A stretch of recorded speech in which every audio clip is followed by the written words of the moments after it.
पहले मैं एक वीडियो बना चुका हूं, डिस्क्रिप्शन में आपको लिंक मिल जाएगी, अगर नहीं देखी है तो अभी देख लीजिए। तो पिछली वीडियो में हम लोगों ने बात की थी कि टेंस के 3 प्रकार होते हैं, प्रेजेंट, पास्ट एंड फ्यूचर, और इन्हीं 3 प्रकारों को 4-4 भागों में बांटा गया है और टोटल मिलाकर के ये हो गए 4 तिया 12।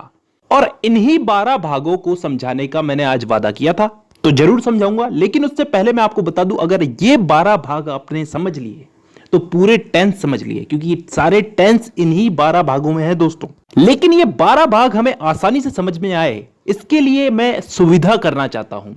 यानी इनको समझने से पहले एक चीज हम समझ लेते हैं, बहुत ही इंपॉर्टेंट चीज है, इसको समझे बिना हम टेंस नहीं समझ सकते।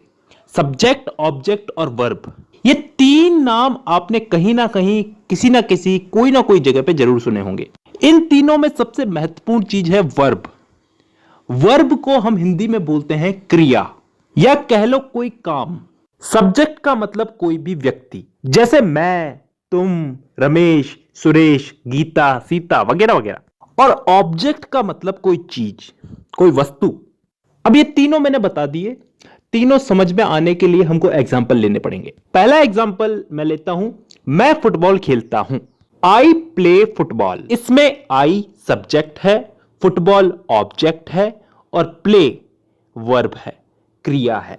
अब आपने वर्ब की फर्स्ट, सेकंड और थर्ड फॉर्म का नाम तो सुना ही होगा। यह किस काम आती है, समझाता हूं। देखिए, अभी हमारे पास वाक्य है मैं फुटबॉल खेलता हूं, आई प्ले फुटबॉल।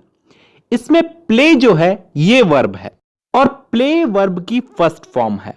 अब मान लो इसी की जगह हमारे पास वाक्य होता कि मैं फुटबॉल खेलता था, तो ये फर्स्ट फॉर्म जो है वर्ब की, ये बदल जाती सेकंड फॉर्म में, यानी कि प्ले की जगह प्लेड हो जाता, आई प्लेड फुटबॉल। यहां पे सब्जेक्ट चेंज नहीं हुआ, ऑब्जेक्ट चेंज नहीं हुआ, सिर्फ वर्ब की फॉर्म चेंज हुई।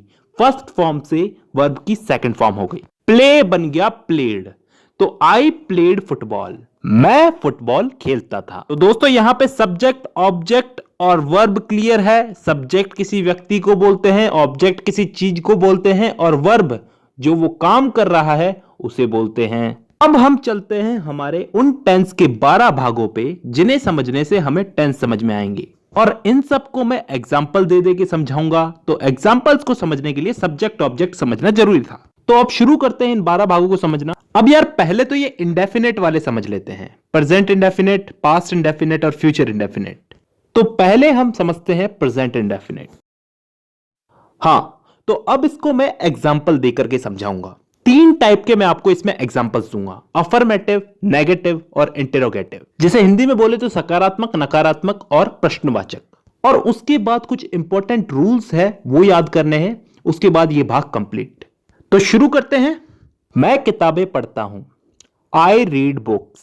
यहां पे मैं सब्जेक्ट हूं, किताबें ऑब्जेक्ट है और पढ़ना एक क्रिया है, यानी कि वर्ब है। तो सब्जेक्ट आई, पढ़ने का रीड, वर्ब रीड और object books, I read books. चलिए इसी को नेगेटिव में बनाते हैं। मैं किताबें नहीं पढ़ता हूं, I do not read books.